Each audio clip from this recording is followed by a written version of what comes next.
So if I were to be asked, what does hope look like for a PWD? It's those people who look beyond the limitations that my disability has caused me. They make me feel limitless, na hindi ako hanggang dito lang.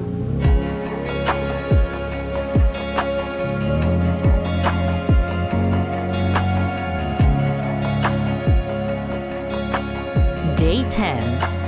Our gospel today is taken from Matthew. But I tell you, love your enemies and pray for those who persecute you, that you may be children of your Father in heaven.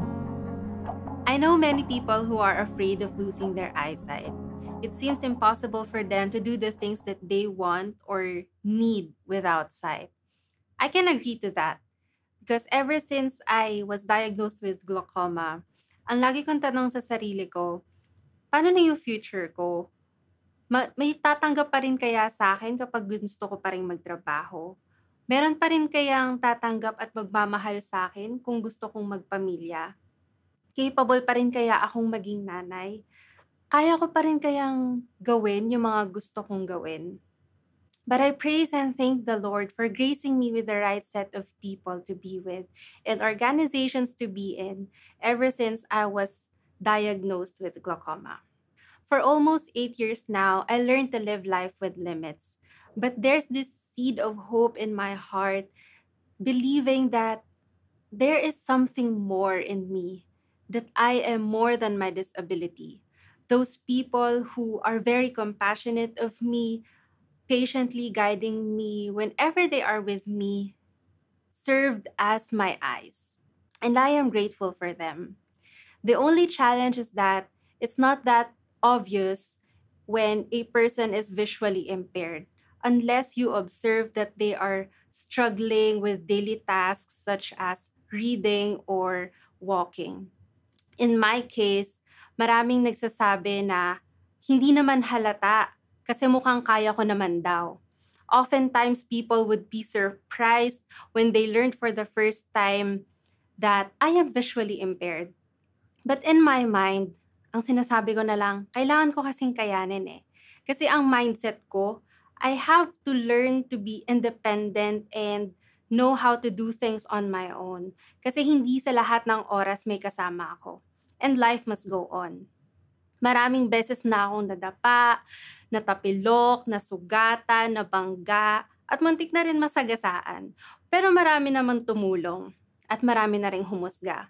Maraming nainis kasi mabagal daw akong maglakad at marami ako nababangga kasi hindi raw ako tumitingin sa dinadaanan ko. And like Jesus, I encountered people who are mocking me, saying, "Ha? Nasaan? Hindi ko makita." And they make fun about me. They laugh at me.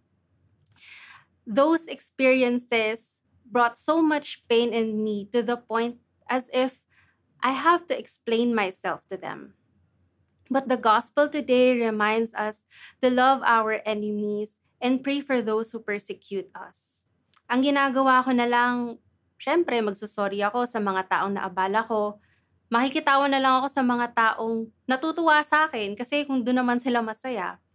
But I choose to turn my backs at them and surrender them to the Lord. I pray for them. So if I were to be asked, what does hope look like for a PWD?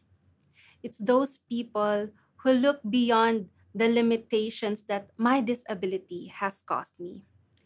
They make me feel limitless, na hindi ako hanggang dito lang. Sila yung mga taong nagmamahal, umiintindi, umuunawa, sumusuporta at naniniwala na kaya ko. Sila yung nagbibigay ng pag-asa sa akin na pwede pa akong mangarap ulit, na pwede pa akong gumawa ng mga bagay na gusto ko pang gawin. And above all, I find hope in Jesus who gives me strength and guides me every day, whispering in my heart that nothing is impossible for those who believe. Lord Jesus, may I count the blessings I have received, rather than compare what I lack with what others have. so that I may become more humble and grateful. Amen. Jesus went through perfect pain for us. Can we also share in a little of that by suffering through the practice of imperfection?